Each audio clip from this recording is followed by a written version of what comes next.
Jamshedpur हमारे लिए it's our birthplace as a company. We've grown. It's like any child grows up and leaves home and goes to many places, but home is home. So in many ways, Jamshedpur for us is a very, very important part of our growth, our birth, our growth. And of course, as we mentioned, the city is named after our founder. So the sentimental attachment of the Tata Group and Tata Steel to the city obviously will continue well beyond, these decades. And Jamshedpur is also a great example of how an industry and society or a community can be together. May not always be in perfect harmony, but at least in a manner that has survived over 100 years. I think it's a partnership that has been built with all the good intentions. And it is an ecosystem which has been created over 100 years, not just because of Tata Steel, because of all of you, and also because of all the other companies, some of them from the Tata Group, some of them not from the Tata Group, who come and made the city its home. But obviously, as we go along, all of us need to adapt. The city needs to adapt. The company needs to adapt. All of us as individuals need to adapt. Even Tata Steel has changed a lot in the last 30 years 36 years that I've been in the company. When I joined the company in 1988, we were producing about 2 million tons of steel and 3 million tons of mining, and we had almost 78,000 people. But over the last 35 years, while we have grown, but our employees, my colleagues, have also made a lot of sacrifices to make the company survive. So today, Tata Steel is maybe 20 million tons in India, which is 10 times the size of that time, but we have only 36,000 employees. So our employees have also made a lot of sacrifices to make Tata Steel strong, and that's why Tata Steel continues to be profitable, because the management, the workers, the unions, all of us have worked together to keep this company strong, because we always believe that this is a multi-generation company. Right? In Tata Steel, there are people who are 5th and 6th generation. So we always discuss between union and management, what is it that we are doing to make sure this company is strong for the next generation or the next few generations. Right? So that is a responsibility we have, because as in any kind of relay race, if you are running with a baton, you run with it as well as you can and give it to the next. मेरा नाम राजीव अग्रवाल हुआ, मैं Singham chamber में vice president हूँ, tax and finance committee, और पेशे से अधिवक्ता हूँ। मुझे लगता है कि ये इंटरेक्टिव सेशन जो सेकंड टाइम हुआ है चैम्बर में, ये बहुत ज़रूरी है, बिकॉज एक इंडस्ट्री जो पूरे देश, ये पूरे शहर को चला रही है, उसके साथ सारे जो यहाँ के सिटीजन्स हैं वो वार्तालाप करना चाहते हैं, मिलना चाहते हैं, जानना चाहते हैं कि इतनी बड़ी कंपनी जो पूरे टाउन का टाउनशिप प्लस मैनेजमेंट हैंडल करती है, लिटरली एक पैरेलल गवर्नमेंट है। मुझे लगता है कि ये इंटरेक्टिव सेशन से सबसे बड़ा फ़ायदा ये होता है कि लोगों में जो भी भ्रांतियाँ हैं या जो उनके मन में जिज्ञासा है, जैसे किसी व्यक्ति ने पूछा कि सेंटेनरी मॉल का क्या होगा, क्योंकि इतना बड़ा इंफ्रास्ट्रक्चर बना हुआ है, लोगों में आशाएं हैं कि वहाँ जाएंगे, मॉल खुलेगा, काफ़ी एंटरटेनमेंट का जोन बनेगा, और मुझे लगता है क्योंकि वो बंद था, तो वो जिज्ञासा जिसे लोगों में है, तो वो ये इंटरेक्टिव सेशन से ही सॉल्व होती है और लोगों को पता चलता है। मुझे लगता है कि इस तरह का इंटरेक्टिव सेशन और होना चाहिए, और चैम्बर इस पर ज़रूर वर्क करेगा, और हम सब मिल करके इस तरह के सेशंस और भी कॉर्पोरेट हाउसेस के साथ ज़रूर करेंगे। Thank you so much. Singhbhum chamber of commerce and industry, Shri TV Narendran, MD and CEO Tata steel, इनके साथ 1 to 1 यानी टीवी नरेंद्र या टाटा ग्रुप, टाटा स्टील क्या सोचती है इस शहर के बारे में, उनके क्या भविष्य में प्लान है, उसकी चर्चा किया जाता है। और यहाँ के जो लोकल वेंडर होते हैं, कंपनी के जो पार्टनर होते हैं, इनडायरेक्ट जो कंपनी से जुड़े हुए होते हैं, उनके साथ भी एमडी सर का 1 to 1। तो हमारे साथ मोदी जी हैं जो इस शहर के बहुत जानकार है, और सबसे बड़ी चीज़ है कि जो इस टाइप का जो मीटिंग होता है, इससे कितना फ़ायदेमंद होता है जमशेदपुर के लिए।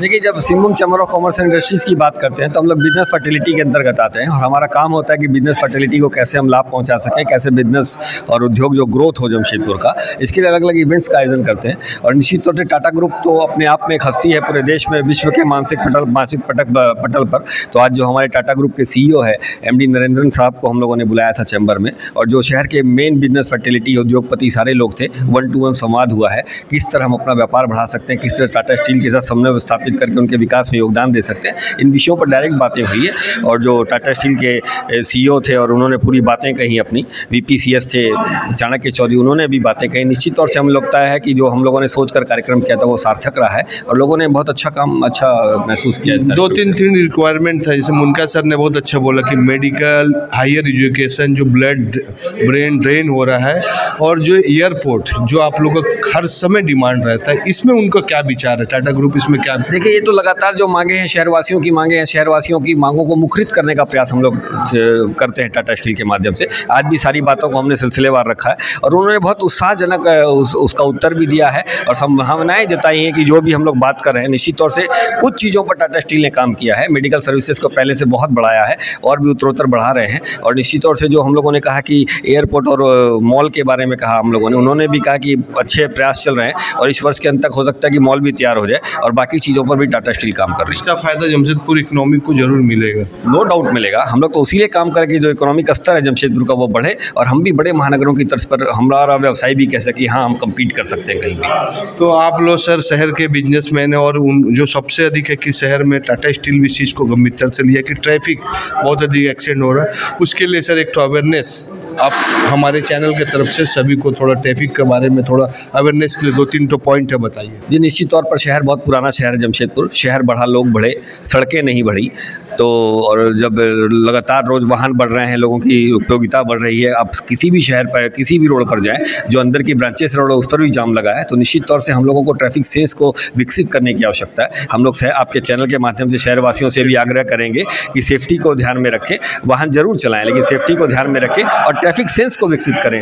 लाल जो लाइट्स हैं, रेड लाइट्स हैं, उनका पालन करें, जो ट्रैफिक के नियम्स हैं उनका पालन करें, सीट्स बेल्ट पहने, हेलमेट वियर करके बाइक चलाएं, तो निश्चित तौर से दुर्घटनाओं में कमी आएगी और शहरवासियों का नाम बढ़ेगा। धन्यवाद Modi ji. Thank you sir. सबसे बड़ी चीज़ की MD जी ने बहुत अच्छा स्पीच दिया कि MSME जिसमें आप लोग का भी रजिस्ट्रेशन होता है, भले वेंडर है आपके, लेकिन सर MSME का ग्रोथ बहुत अधिक है विश्व में। जिन्होंने एग्जाम्पल दिया जर्मनी का, वो जो लॉन्च पैड के बारे में बोला, कोरिया के बारे में बोला, तो आने वाला समय जमशेदपुर का अगर सिनेरियो में बात करते हो तो MSME इंडस्ट्री कितना ग्रोथ कर रही है सर? MSME के लिए बहुत सारे मौके हैं ग्रो करने के, क्योंकि MSME के पास में वॉल्यूम हो जाता है, क्योंकि उनके खर्चे कम हैं। बाकी जो बड़ी कंपनी है, कॉर्पोरेट्स, उनके खर्चे बहुत ज़्यादा होते हैं, बट MSME में खर्चे कम होते हैं। इसके लिए वो लोग ज़्यादा कम्पिटिटिव होते हैं और उनका डिसीजन पावर भी बहुत फास्ट होता है बड़ी कॉर्पोरेट की अपेक्षा।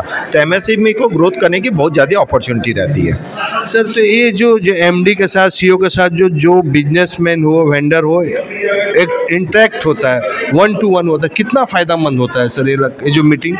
ये काफ़ी फ़ायदा होता है, क्योंकि जो हम लोग जो है उनके बिजनेसमैन है, सप्लायर है, हम लोग उनसे क्या चाहते हैं उनके साथ 1-to-1 डिस्कस कर सकते हैं। उनका क्या सोचना है, उनका क्या KPI है, उनका क्या आगे का क्या सोच है, वो हम लोग को पता चलता है। उससे हम लोग अपने आप को चेंज कर सकते हैं और वो म्यूचुअल ग्रोथ करने में हम लोग को फ़ायदा पहुँचाता है। तो सर ये जो आम छोटे बिजनेस है, जो स्टार्टअप इंडिया, जो अपने MBA करके बिजनेस में, उनको सर क्या संदेश देना चाहते हैं? जो स्टार्टअप बिजनेस है उनके लिए सबसे बड़ा मेरा जो है काफ़ी इंटीग्रिटी ज़रूरी है, ऑनेस्टी ज़रूरी है। यदि इंटीग्रिटी और ऑनेस्टी रहेगी तभी हम लोग किसी भी क्षेत्र में आगे बढ़ सकते हैं। सर क्वालिटी और रिसर्च ये भी बहुत इंपॉर्टेंट है, इसका भी इंपॉर्टेंट होता है। बिल्कुल, क्वालिटी तो बहुत इंपॉर्टेंट है, क्योंकि यदि क्वालिटी प्रोडक्ट नहीं होगा तो ब्रेकडाउन्स बढ़ेंगे, कंपनी को लॉस होगा और कोई उसको अच्छे नज़रों से नहीं देखता है। क्वालिटी प्रोडक्ट बहुत ज़रूरी है। देखिए यही टाटा ग्रुप का सोच है और टाटा ग्रुप के साथ इतने बड़े सिटी को बढ़ाने के लिए यहाँ के बिजनेसमैन, यहाँ के व्यापारी, यहाँ की इंडस्ट्री सभी का योगदान है, जिसके कारण टाटा स्टील इनके हर बातों को ध्यान रखता है। और यही कारण है कि साल पर साल जब भी chamber of commerce industry MD को इन्वाइट किया जाता है तो वहाँ ज़रूर आकर इस विषय में डिस्कशन करते हैं, सजेशन लेते हैं, वहाँ से सजेशन देते हैं और इसका फ़ायदा जमशेदपुर के इकोनॉमिक को होगा, जमशेदपुर के जो छोटे छोटे बिजनेसमैन उनको होगा और सबसे बड़ी चीज़ है कि आने वाले जो फ्यूचर है उनको भी फायदा होगा। AD लाइव का वीडियो को लाइक कीजिए, चैनल को सब्सक्राइब कीजिए। AD लाइव को पूरी टीम की ओर से सभी को धन्यवाद। जोहार।